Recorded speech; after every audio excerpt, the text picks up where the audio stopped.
Well, hello everyone. My name is Jaime Pena, and my topic is affordable housing.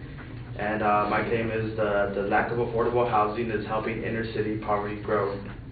There's a couple of definitions that I want to take you guys over before we get into it, so you guys could like kind of understand what I'm talking about and have a good sense of how you guys could kind of like look into this yourselves. First definition is affordable housing, and this refers to decent homes affordable for people with lowest incomes in the United States. And then next comes affordability. This is a standard of paying no more than 30% of income for housing costs. This is established by the U.S. Department of Housing and Development, HUD for short, HUD, HUD.gov, if you want to find online. One of the tools used to figure out the impacts of affordable housing and the lack of is fair market rent. It's a real estate term for what amount a property would command if it was open to leasing as of like now, for example. So an example of how this ties in is, as of now, in California, the fair market rent for a 2-bedroom apartment is $1,327. In order to afford this level of rent and utilities without paying more than 30% of income on housing, a household must earn $4,423 monthly, or $53,000 a year. Assuming a 40-hour work week, 52 weeks per year, this income translates into wages of $25 an hour. Pretty much, if you want to afford a 2-bedroom apartment in California, you need to make around $25 an hour, and according to area, it's all like a median. In California, a minimum wage worker earns an hourly wage of $8. In order to afford the fair market rent for a 2-bedroom apartment, a minimum wage earner must work 128 hours per week, 52 weeks per year, or a household must include 3.2 minimum wage earners working 40 hours per week year-round in order to make the 2-bedroom fair market rent affordable.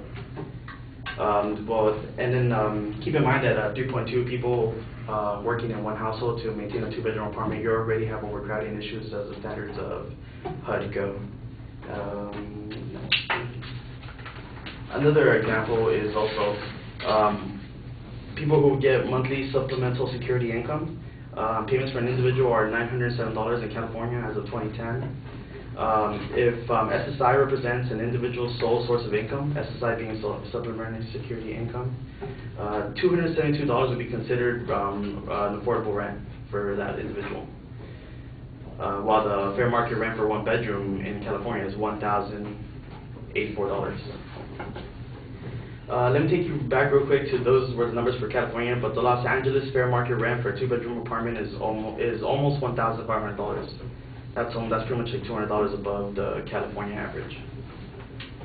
There's 3 claims that support mine, and the first one is by Morrow and Ewald. They did a report on who the pattern created by lack of housing affects. They said that repeated housing displacement is associated with family destabilization and insecurity. These factors are incongruent with a routine work schedule. Stable living arrangements are a prerequisite to continuous, satisfactory workplace performance. Overcrowding has increased in the United States after decades of decline, dramatically in California. 20% of renters live in overcrowded conditions in the nation, over 20%.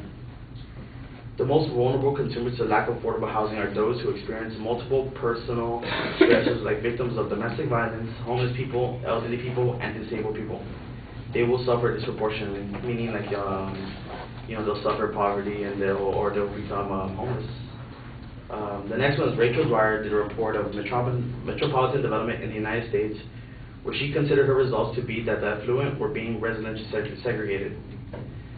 This creates a problem because the housing system reflects structure and changes in response to important shifts like the steep rise of income inequality. The lack of affordable housing leads to inequality created through the opportunity structures linked to place of residence. For example, that's access to better school systems, more commercial employment, and access to better services. All important things to be able to rise in the income spectrum of things. So this all hurts in the common long run. People not being able to get access to these things because then pretty much people who are trying to move up from their situation stay poor because they don't have the opportunities as much and as an average of all people. According to a report done by 3 professors, Joe Sarmaselli, an economics teacher at the University of Massachusetts, Julia Musso, a professor in planning and development at USC, and Jennifer Walsh, also a professor, a geographer at USC, did a report on fiscal consequences of concentrated poverty in a metropolitan region. They concluded that poverty concentration has a significant negative effect on the fiscal health of cities in that it increases spending on anti-poverty programs and also raises the cost of providing more general public services, such as police and fire protection.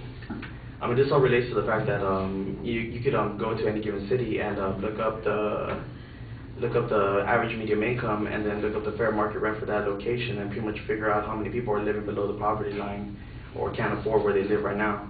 And pretty much you can see the patterns of where the low income people are going to live according to affordability, and you can pretty much see the pattern of concentration of poverty. And this all puts a bigger stress on that city as well. These pressures reinforce patterns of poverty and inequality within the Southern California region.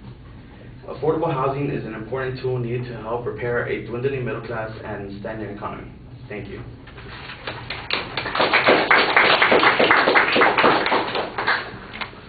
Oh, I didn't bring a copy of my outline. For me? No, like for the other person. I gave you like the packet with the copy of my outline. So I didn't get a second copy? Nobody has this? No, nobody has it. So I didn't get it.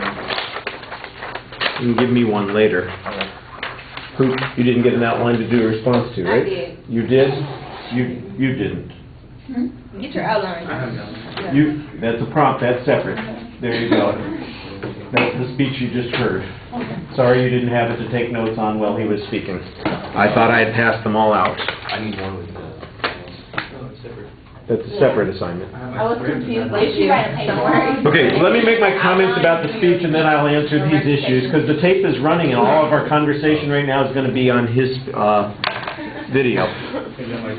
Yeah, this whole discussion here. So let me just have a half second here.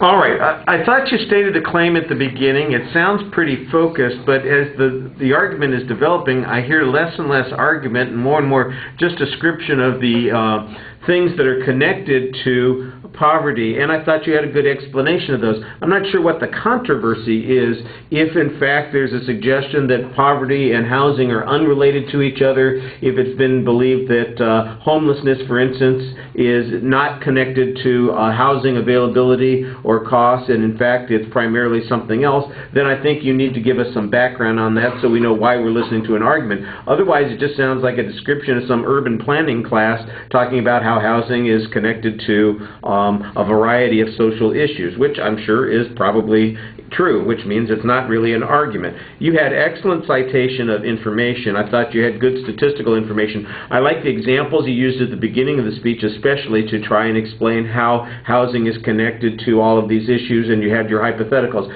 What we didn't get was any statistical information that showed that what the likelihood was that average households were trying to operate on minimum wage incomes, for instance, or a single minimum wage earner, which of course would put people into that classification.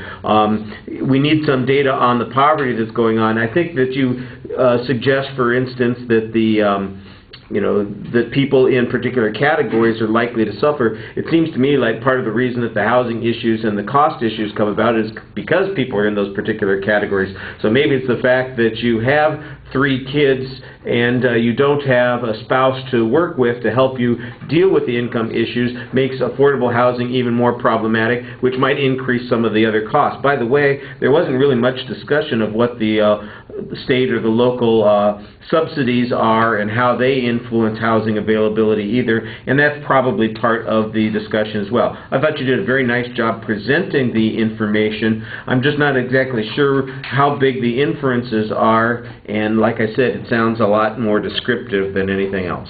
All right. Thank you.